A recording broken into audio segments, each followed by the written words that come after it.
Troubled waters, where the Prime Minister hopes the sailing will be a little smoother now thanks to the deal he signed. 3 weeks after Rishi Sunak signed the Windsor framework, today MPs got to have their say on it. This is the best possible deal, and at any time over the last 7 years, if we'd been offered this deal as a United Kingdom as the way forward, we would have bitten their arms off.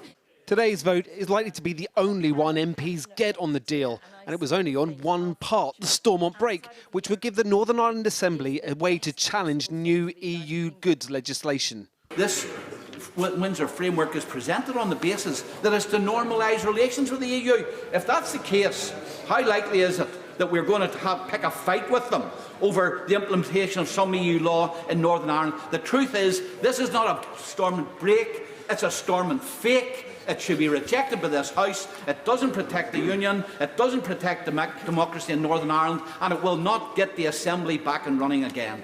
The Democratic Unionist Party had already declared they couldn't back the deal. What they're also refusing to do as yet, re-enter power sharing in Northern Ireland, a fundamental problem. Would you just confirm to the House, if there is no Stormont, will there be a Stormont break? Please, the question. If there is... this break cannot even start to be a thing until Stormont goes back and the executive functions. In truth, the result of today's vote was never in much doubt. The ayes to the right, 515. The noes to the left, 29. Just 29 voting against the government, though, was a major relief. The fear was that it could have been as many as 30 Conservative MPs alone, including Boris Johnson and Liz Truss, for whom former Brexit Spartan Steve Baker had this message this morning. You know, he's got a choice. He can be remembered for the great acts of statecraft that he achieved, or he can risk looking like a pound-shop Nigel Farage, and I hope he chooses to be remembered as a statesman. Advice which was not heeded. The significance of today's rebellion turned out not to be the number, but the names. Big beasts of the Conservative Party, including 2 former Prime Ministers, another former leader, a former Home Secretary and a former party chairman.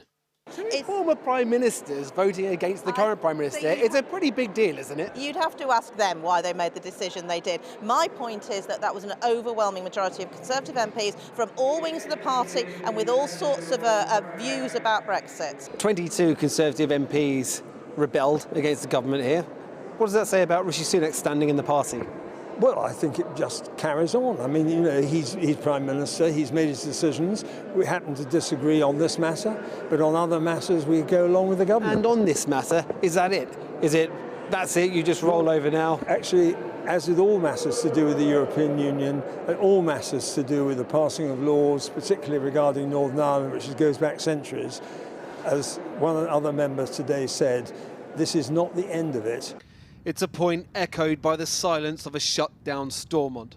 After years of Brexit and protocol paralysis, though, the Prime Minister will chalk today up as a win. And thanks to the small number of rebels, it's not just a numerical victory, but a symbolic victory too. Well, a short while ago, I spoke to the Northern Ireland Minister, Steve Baker, and I put it to him that the DUP's opposition to this deal means power sharing will not happen anytime soon. I didn't hear anyone argue that this wasn't a fantastic step forward for Northern Ireland. On a wide range of issues, this is a great step forward for Northern Ireland. Things like the supply of food into supermarkets. The Green Channel will sort out stocking the shelves with the same range as in GB. But you're absolutely right, until the DUP agree to go back into Stormont and restore devolved government, I absolutely will be on tenterhooks.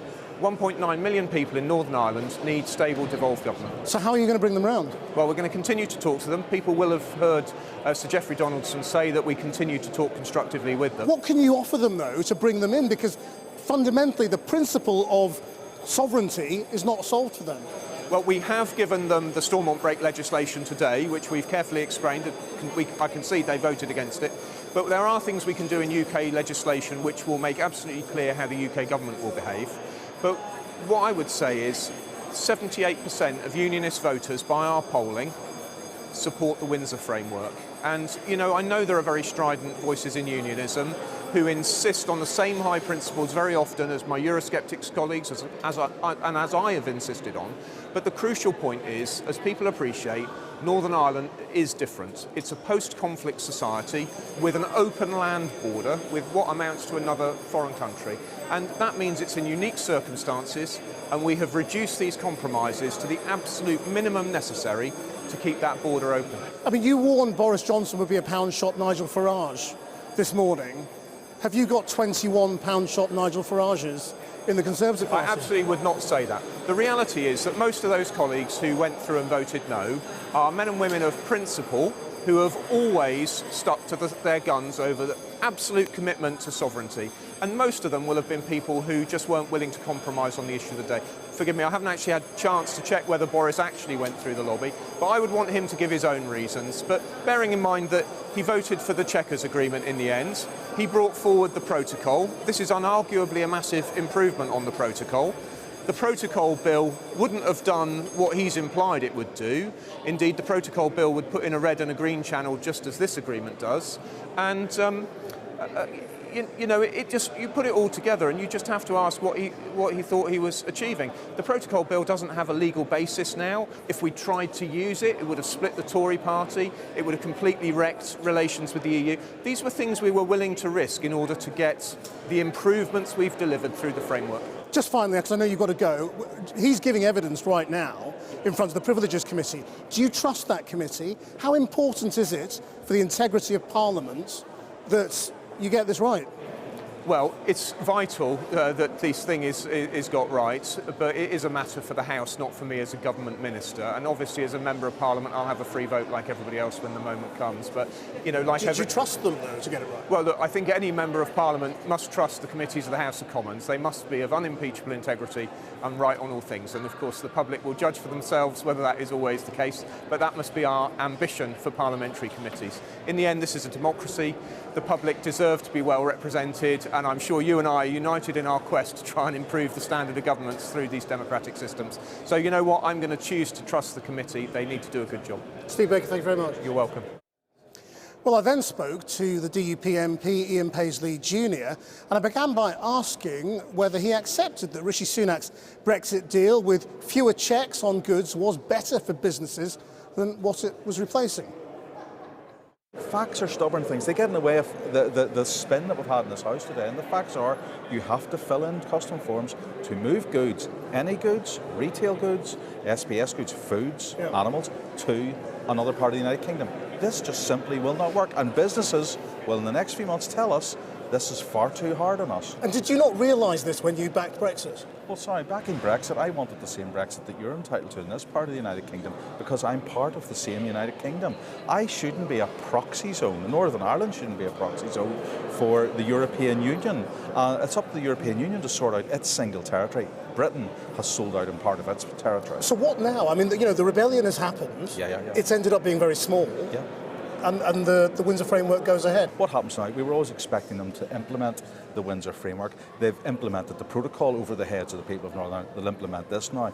But it must prove to the government that the vast majority of elected representatives in Northern Ireland do not buy this. And more importantly, as a result of what he's done, the Prime Minister, he's not getting devolution back. That's the key. I mean, the people of Northern Ireland are not going to get power sharing back, are they? Well, I would love them to have it back. We've sacrificed so much to have this, but why would we implement something that, on the one hand, damages the union that we care so much about? So what do you need to get Stormont back up and running now? Well, there's been a number of issues that's been put to the Prime Minister. He needs to go back and seek more. He needs to get more out of us, or else go back to the original proposal, which was either invoke Article 16, which he could still do, or importantly, restore the protocol bill, which he had brought into the House, had 80 votes for it as a majority, and had it in the House of Lords, and suddenly scrapped it. So only a new Windsor framework will get you back into power sharing, is that what you're saying? Well, I don't see how we can continue with this pretence that the new Windsor framework, which is really the old protocol polished up with a ribbon around it, has actually advanced the situation anyway. The only thing that it has said to me is that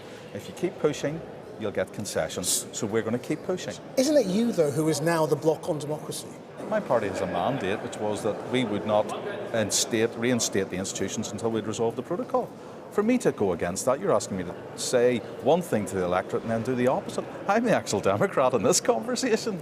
So you don't fear that you are damaging yourself politically?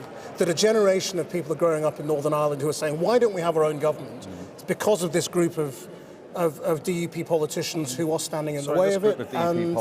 One of the single largest groupings, one of the 3 largest parties in Northern Ireland, the single largest cohesive community. Northern Ireland. And you don't feel we're just not a minor little so you don't element fear that you here. are damaging your own position no, in Northern Ireland? We have. Look, I would far rather we had a stable government. My goodness, we sacrificed so much to get that, and we're part of that.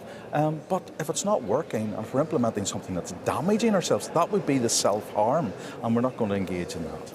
You know, a lot of people say what's really going on here is that they don't want to go into government with Sinn Féin in the driving seat. That's just silly. I mean, I've heard that, Rishi. I mean, I really have heard that. I mean, it's an insult to my intelligence. I watched my father share power with Martin McGuinness. It doesn't get more powerful or symbolic than that. The issue is about damaging the union, and we don't want to see the union damaged or put our hand to damaging the union.